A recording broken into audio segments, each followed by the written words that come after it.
हरीश तिवारी सिंह साहब को डॉक्टर सर्वेंद्र विक्रम बहादुर सिंह जी को हार्दिक धन्यवाद देता हूं और उसके निर्देशक द्विवेदी जी को भी हार्दिक धन्यवाद देता हूं कि हमें इस विषय पर 2 शब्द बोलने का और दिया। जैसा कि विषय है संगीत का मानव जीवन पर प्रभाव। संगीत जो है एक तरह से लिया जाए कहा जाए तो मानव पे ही नहीं हर जीव जंतु पे इसका बहुत ही गहरा प्रभाव पड़ता है और मनुष्य के लिए ही नहीं ये सबके लिए ही बहुत ही आवश्यक है और इसका प्रभाव देखा गया है सभी जीव जंतुओं पे, पेड़ों पौधों पे, माने पृथ्वी पर जितने भी चीजें हैं सब पे संगीत का प्रभाव देखा गया है। ऐसा ग्रंथों में भी लिखा है और मानव जीवन में तो भारतीय संगीत जो है इसको जैसे मानव को अब जैसे हम संगीत के विषय के वक़्त टाइम कम है तो इसमें संगीत के बारे में तो सबको पता ही है कि संगीत किसे कहते हैं। ये ना कह के इसके महत्व पे हम प्रभाव डालें, इस पर ध्यान आकर्षित करें दूसरा। तो संगीत जो है जैसे मानव के लिए पेट के लिए या शक्ति के लिए भोजन की आवश्यकता होती है, उसी प्रकार आत्मा का जो संगीत शरीर के आत्मा का भोजन जो है संगीत है। संगीत को आत्मा का भोजन कहा गया है और जो है अगर यही न हो तो जीवन बिल्कुल शून्य हो जाता है। सभी चीजें हैं आपके पास और आप नहीं और 2 दिन न आए आप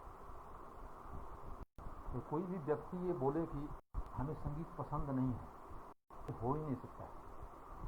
किसी को ज़्यादा पसंद होता है, किसी को कम पसंद होता है। जो बोलता है नहीं पसंद है वो कभी न कभी कहीं न कहीं गुनगुनाता तो होगा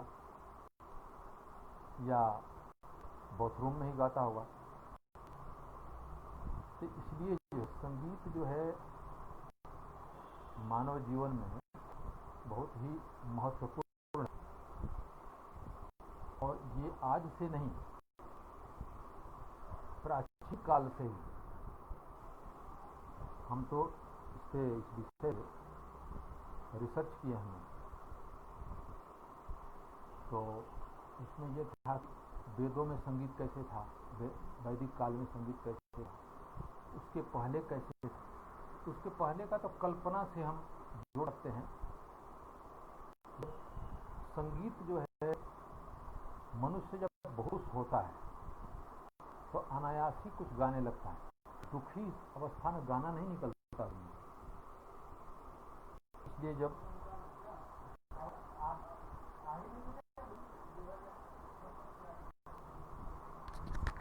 हेलो कम आ रही है? आ रही है अभी आ रही है? बोले आ रही है? आ रही है?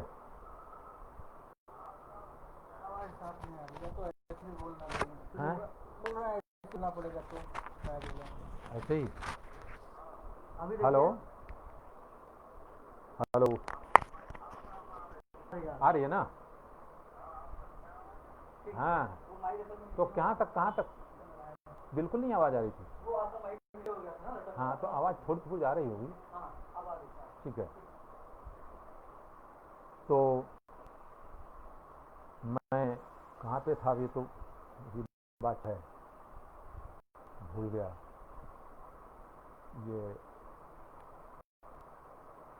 ये बोल रहा था में कि मनुष्य जब खुश हो तो उसके मुंह से अनायास ही संगीत निकलने लगता है, या नहीं कुछ हो तो अगर मुंह से नहीं बोलेगा तो हाथ पे ही कुछ न कुछ हाथ पे ही ताली देने लगेगा, या हाथ पे ही ढोलक बजाने का या कुछ करने का, उसको वो अनायास उसका हाथ पैर के जंघे पर जाके ऐसे करना लगेगा जैसे। तो ये संगीत ये वो आवश्यक है, आवश्यकता है शरीर में संगीत की, हमारे भारतीय संगीत की, कि ये नेचर से संबंधित है, नेचर के बहुत ही करीब है। तो नेचर में जैसे हम जो भी हम साज शास्त्रीय संगीत में यूज करते हैं, कोई इलेक्ट्रॉनिक साज ज़्यादा यूज नहीं कर। अभी इलेक्ट्रॉनिक तानपुरा आ गया, तो तबला भी लकड़ी से बनता है, चमड़े से बनता है। कुछ तानपुरा जो बनता है वो लकड़ी से बनता है, उसमें तार लगे रहते हैं। तो ये सब चीज़ें जो है, ये सब हमारा भारतीय संगीत, हम इसे भारतीय संगीत के लिए बोल रहे हैं कि ये नेचर से बिल्कुल जुड़ा हुआ है। तो ये प्राकृतिक है, और जो है इसकी आवश्यकता बहुत ज़्यादा है, यानी कहने के बाद बहुत ही महत्वपूर्ण है। जिस तरह भोजन जरूरी है, भोजन करते हैं, सांस लेते हैं, पानी पीते हैं, उसी तरह से ये आत्मा का भोजन कहा गया है। संगीत जो है ये आत्मा का भोजन है। बाकी चीज़ें जो है पेट के लिए हैं, और आत्मा को संतुष्ट करने के लिए हमारा संगीत है। और भारतीय संगीत जो है ये हम जो करते हैं ये बहुत प्राचीन है। वेदों में इस चर्चा है, वैदिक युग में इसकी चर्चा हुई है। ऋग्वेद, यजुर्वेद, अथर्ववेद, सामवेद में पूरा संगीत के बारे में ही ऋग्वेद के मंत्रों को स्वरबद्ध किया गया है। तो समय भी उस काल में भी कोई ये जो ऋषि मुनि करते थे वो तो वैदिक अपना सामगान तो करते ही थे। वो जैसे सामगान के अतिरिक्त जब समाप्त होता था, समाप्ति जब होती थी, उस समय का लोक संगीत जो था, उस समय उसका गायन करते थे कलाकार, और नृत्य का भी था उसमें। वेदों में ऐसा बताया जाता कि ब्राह्मण बधुएं उस समय सिर पे गगरी लेके वर्तुलाकार होके नृत्य करती। मानिए मनोरंजन यज्ञ की समाप्ति, किसी यज्ञ की समाप्ति भी के बाद भी उत्सव मनाते कि यज्ञ निर्विघ्न संपन्न हो गया। उस समय भी ये बहुत ही आवश्यक माना जाता। अगर आवश्यक नहीं हो तो क्यों इसको सम्मिलित किया जाता। बाद में सभी ये हमारे महाकाव्य जो हैं, जैसे रामायण, महाभारत, सब में इसकी चर्चा हुई है। रामायण में बताया गया कि रावण संगीत का बहुत बड़ा विद्वान था।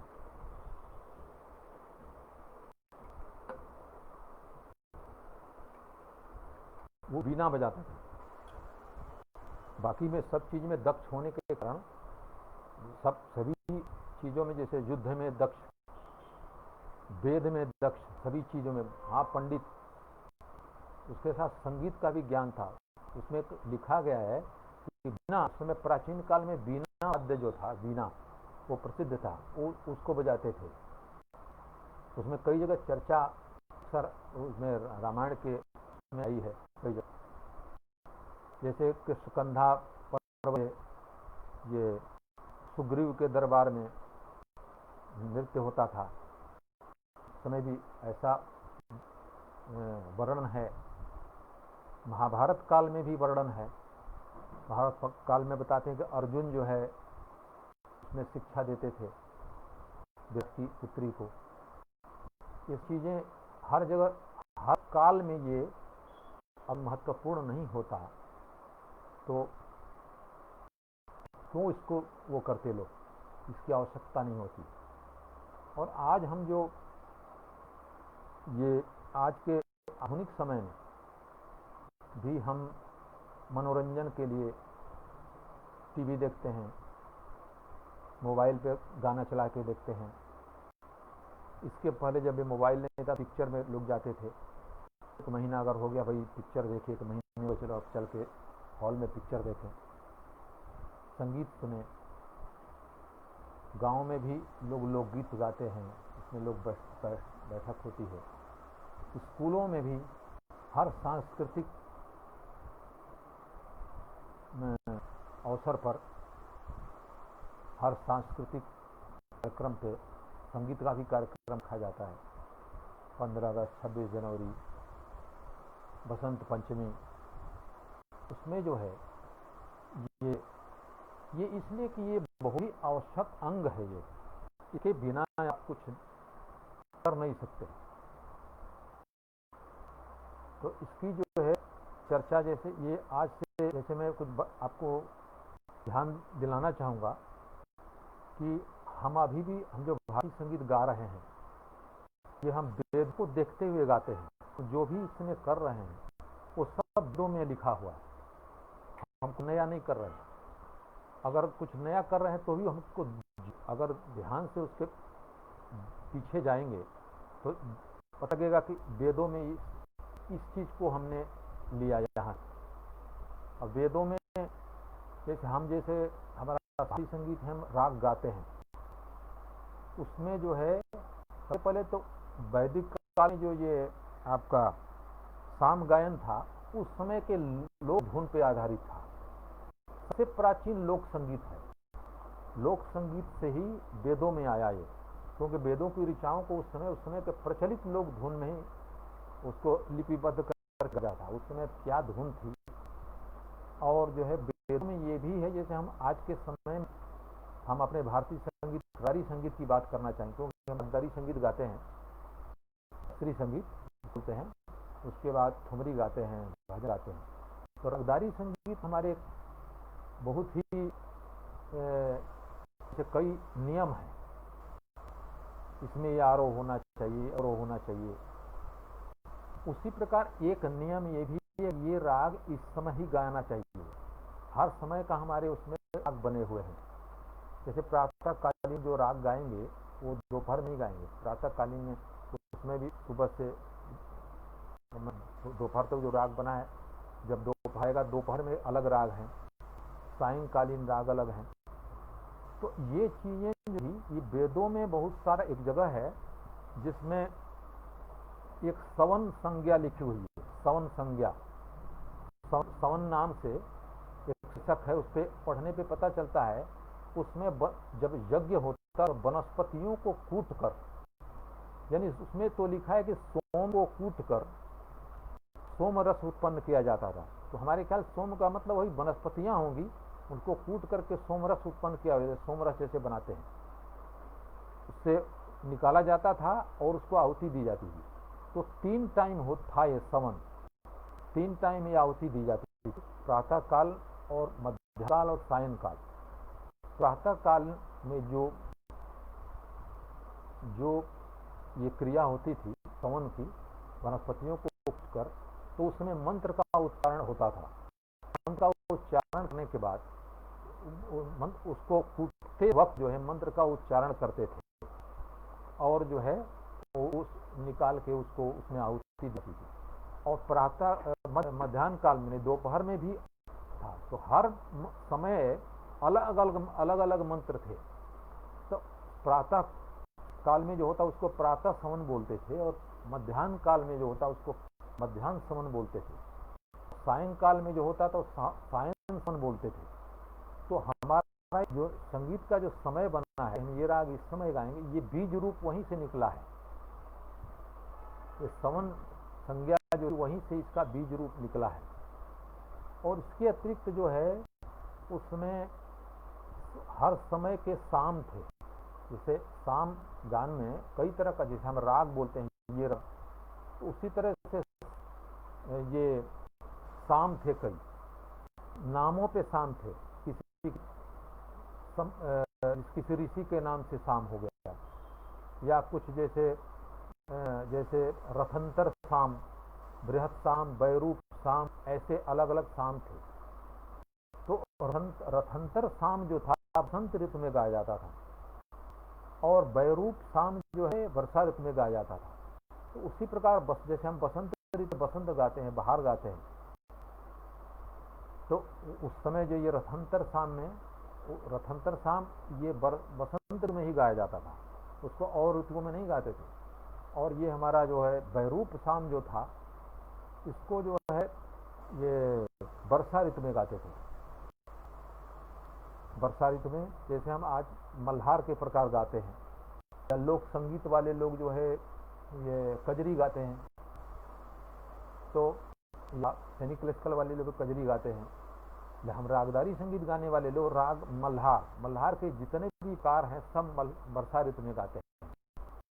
जैसे गौड़ मल्हार, सूर, या जैसे सूर मल्हार आ गया, इसके बारे में भी बताएंगे। अब सूर मल्हार नाम पे, जैसे उसमें ऋषियों के नाम पे साम होते थे, तो उसी प्रकार जो है कई इसे साम हैं। तो उस प्रकार जैसे बाद में नामों से कुछ राग, नामों से साम थे उस समय, उसी तरह मल्हार में भी किसी के नाम से राग, जैसे सूरदासी मल्हार, रामदासी मल्हार, रामदास जी का बनाया हुआ राग था। वो भी अकबर के दरबार में थे, तानसेन से पहले थे। तानसेन, मियाँ तानसेन बोलते हैं उनको, उन्होंने मियाँ मल्हार बनाया। इसी तरह से सूरदासी मल्हार, रामदासी मल्हार, हरिदासी मल्हार, ऐसे नामों से हम इसमें ऋतुओं के जो मल्हार हैं वो तो अलग अलग, मियाँ मल्हार, गौड़ मल्हार तो हैं ही। अब उन लोगों के बनाए हुए नाम से भी मीरा मल्हार, और दो रागों को जोड़ के भी मल्हार, दो राग मल्हारों को मिला के और राग को मिला के ही बनाए हैं मल्हार। तो ये सारी चीजें जो है ये हम नई नहीं, ये पुरानी प्राचीन काल से चली आ रही है। हाँ, उसका रूप धीरे धीरे थोड़ा परिवर्तित हुआ है। जैसे आदमी का भी तो बहुत सारा चेंज हुआ है, पहले के दिल दौल में, उसके बाद फिर रहन सहन में, उसी प्रकार इस पे भी प्रभाव पड़ता है। हमारे संगीत भी ये समय का प्रभाव है। तो इसलिए जो है ये सब चीजें जो है, सब चीज़ों को देखने से यही विदित होता है कि हमारा संगीत जो है ये बहुत ही महत्व है इसका मानव जीवन में। मानव जीवन के अतिरिक्त भी जैसे जीव जंतुओं पे भी हमारे इसमें रिसर्च हुए हैं। जैसे पंडित ओंकारनाथ जी ने रिसर्च किया था, पंडित ओंकारनाथ जी का नाम बहुत है, वो उनको बोलते हैं संगीत मार्तंड पंडित ओंकारनाथ जी बोलते थे। वो ग्वालियर घराने के गायक, और बनारस यूनिवर्सिटी मदन मोहन मालवीय जी ने उनको स्पेशल बुलाया वहाँ, उनको वहाँ शिक्षा देने के लिए। तो उस परंपरा से भी मैं जुड़ा हूँ। हमारे गुरु जो पंडित भट्टाचार्य जी और आचार्य नंदन जी से उनके शिष्य थे, तो उन्होंने भी रिसर्च किया है कि उनका भी कुछ राग सिद्ध थे। जैसे मियाँ मल्हार, गाने पे बारिश आएगी और कुछ न कुछ फील तो होगी। और भैरवी पे उन्होंने भी किया था कि भैरवी गाने से एक गुलाब के पौधे को देखा कि वो जो उसका, वैज्ञानिकों ने देखा कि इसका बढ़ने का इतना टाइम, इतने दिन में से इतने बढ़ सकता है इसका पौधा। तो उस पर उन्होंने रिसर्च किया कि इनका गाना सुन के उस समय कुछ ज़्यादा ही उसमें बढ़ोतरी हुई थी। तो इस तरह से देखा जाता है इन सब चीज़ों को। उन लोगों का जैसे कई हमारे गुरु जिन्होंने बताया कि ऐसा रिसर्च किया था। ओंकारनाथ जी का गाना था ऐसा कि लोगों को रुला दें,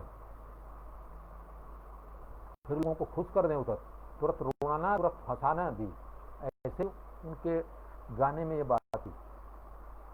और जो है और भी बाद में भी जो कलाकार हुए जैसे हम गुरु पंडित भीमसेन जोशी जी, उनके भी गाने हैं, तो वो उनके भी गाने आते हैं कि उनके भी गाने से बारिश हुई। सुरों में इतनी ताकत थी, और क्या बोलते हैं कि वो तो समझी में चला जाता था आदमी का गाना सुन के। कोई ये बोले कि हमें संगीत पसंद नहीं है, जो बोले हमें शास्त्रीय संगीत भी नहीं पसंद है, उनको मैं सुनवा दी। गारंटी देता हूँ मैं, अगर 10 दिन गाना सुन ले,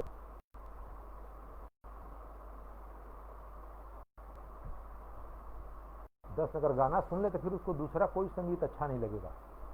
क्योंकि हम जहाँ भी जाते हैं संगीत का अपने जैसे कार्यक्रमों में हम जाते हैं तो लोग सुनने आते, वो लोग बताते हैं, और उसमें जैसे जो शास्त्रीय समझने वाले हैं वो तो एंजॉय कर रहे हैं, लेकिन जो संगीत नहीं समझते वो कभी कभी आते हैं सुनने के लिए, जो संगीत नहीं पता है उनको, फिर भी वो जैसे बाद में बोल के जाते हैं कि हमें बोलते हैं कि मिस्टर तिवारी का मैं राग नहीं जानता हूँ कि आपने राग कौन सा गाया, लेकिन मैं फुल एंजॉय किया हूँ।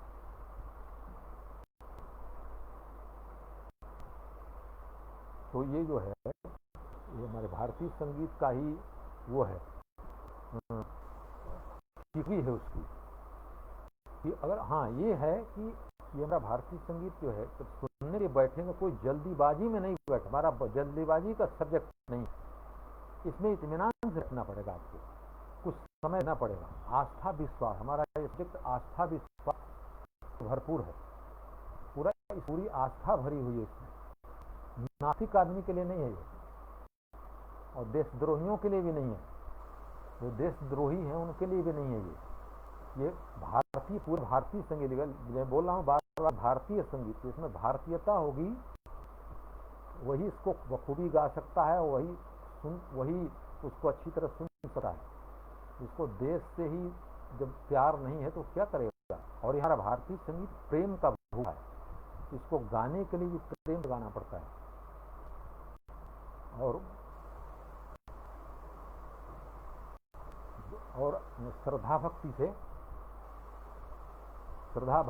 रखनी होती है, श्रद्धा भक्ति के पास जाएंगे, श्रद्धा भक्ति से जाएंगे, उसमें कोई चालबाजी से नहीं जाना पड़ता, और इसको सुनने के लिए भी दिल का दर्पण पूरा साफ करके रखना होता है। तो ये इसमें जो है इसकी खूबी बड़ा पवित्र मन से गाया जाता है। इसको कितने लोग कितना समझते हैं, ये कई लोग को जैसे केवल मौज मस्ती का ही, मौज मस्ती ठीक है, आप उदास हैं मौज मस्ती का मतलब बहुत सारा लिया जा सकता है, ऐसा नहीं है, ये सात्विक संगीत है, ये आपको शांत कर देता है। ध्यान से अगर देखें तो ये आपके मन को, आप ध्यान से सुन के देखिए, कोई राग उठा के देखिए, बड़े बड़े कलाकारों का जो सिद्ध हैं, नए लोगों का भी सुनिए, और पुराने जैसे पंडित रविशंकर जी का सितार सुनिए, पंडित साचिया जी का बांसुरी सुनिए, शिव कुमार शर्मा जी का, पंडित कुमार शर्मा का संतूर सुनिए, पंडित भजन बोरी जी का संतूर सुनिए, पंडित भीमसेन का गाना सुनिए, पंडित जसराज जी की रिकॉर्डिंग अभी कई लोग हैं, जैसे पंडित भीमसेन जोशी जी, पंडित जसराज जी, पंडित रविशंकर जी, ये लोग नहीं हैं, तो उनकी रिकॉर्डिंग सुनिए आप, तो आपको अनुभव होगा कि क्या है इसमें। अब ऐसे नहीं जैसे उस संकल्प दिमाग से नहीं कर सकते, ये चलना जल्दी, यहाँ पे जल्दी लगाओ 2 मिनट में सुन सकते हैं, इसके लिए आप एक टाइम बनाइए, और आपको बहुत जीवन में बहुत फायदा करेगा। ये हमारा जो है भारतीय संगीत है,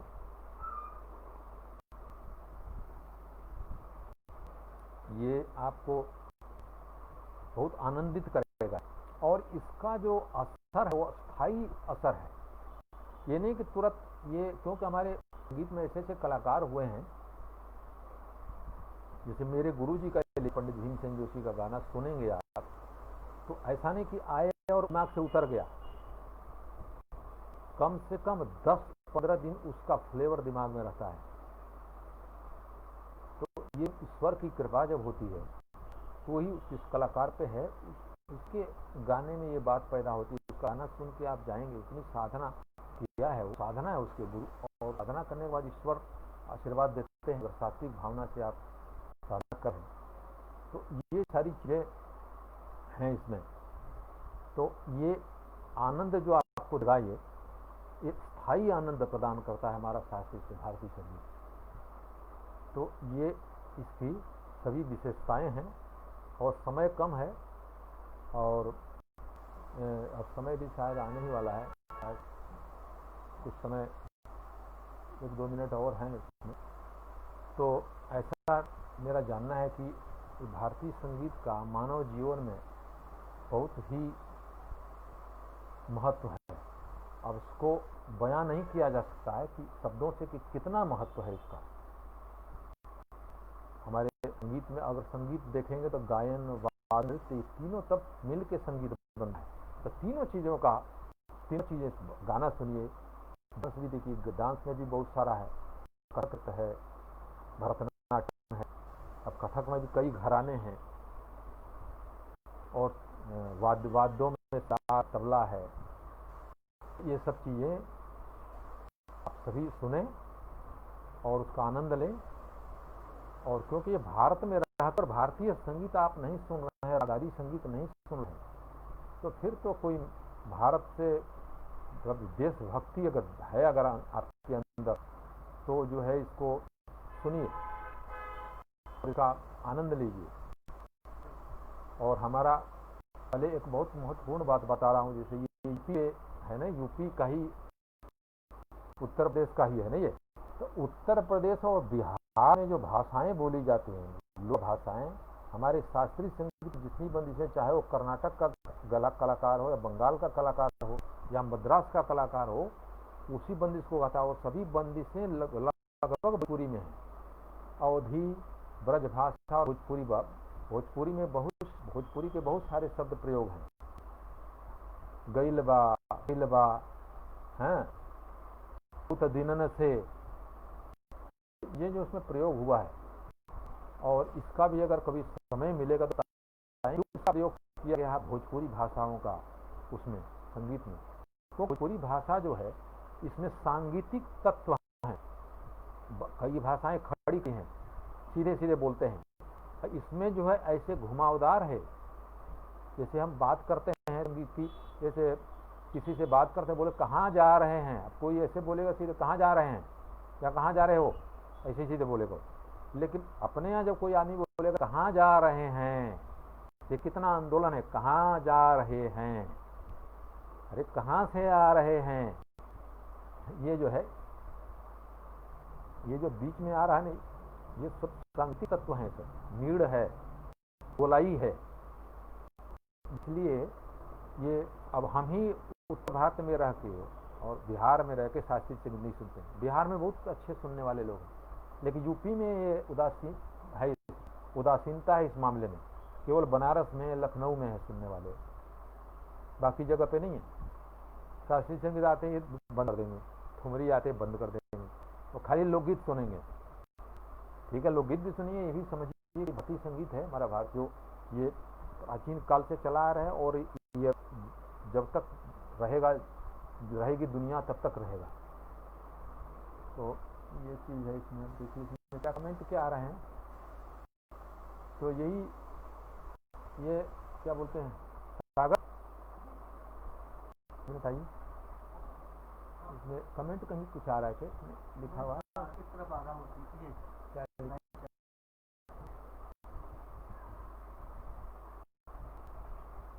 कमेंट।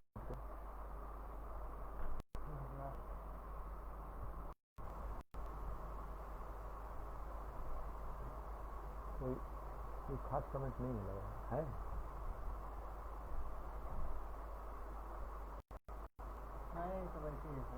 हाँ, कोई खास कमेंट तो दिख नहीं रहा है। तो नाम अपना बता रहे हैं, मैं वहाँ से सभी को बहुत बहुत धन्यवाद। और किसी को हाँ, आप जैसे किसी को पूछना हो तो मोबाइल से पूछ सकते हैं। कुछ अगर क्वेश्चन अगर है माइक से पूछ सकते हैं, वो तो सब अपने घर से देखेंगे। अभी पूछना हो माइक के माध्यम से पूछ सकते हैं। इसमें कमेंट को पढ़ना जो है मुश्किल है, बहुत सारे कमेंट आ गए। हाँ कमेंट है, कितना पढ़ेंगे? जी जी जी।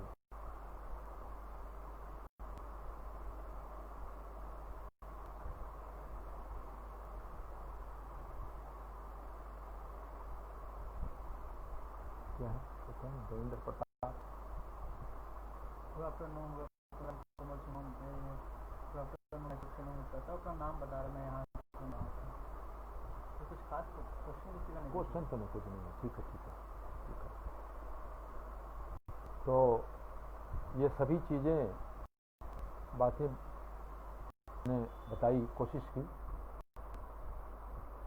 और एक कमेंट में तो कुछ ऐसा कुछ कमेंट नहीं आया है इसका हम उत्तर दें। अगर कुछ बोलता तो मैं दे सकता था।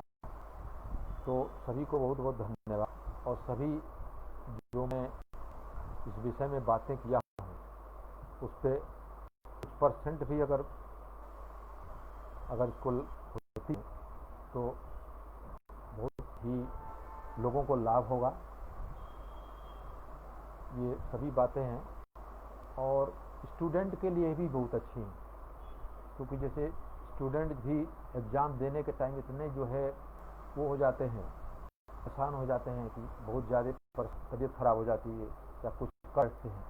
ये हमारा भारतीय संगीत अब करने से रोकता है। तो इसका भी हमारे ख्याल से स्कूलों में एक टीचर होने चाहिए और जो है उनका क्लास चलना चाहिए।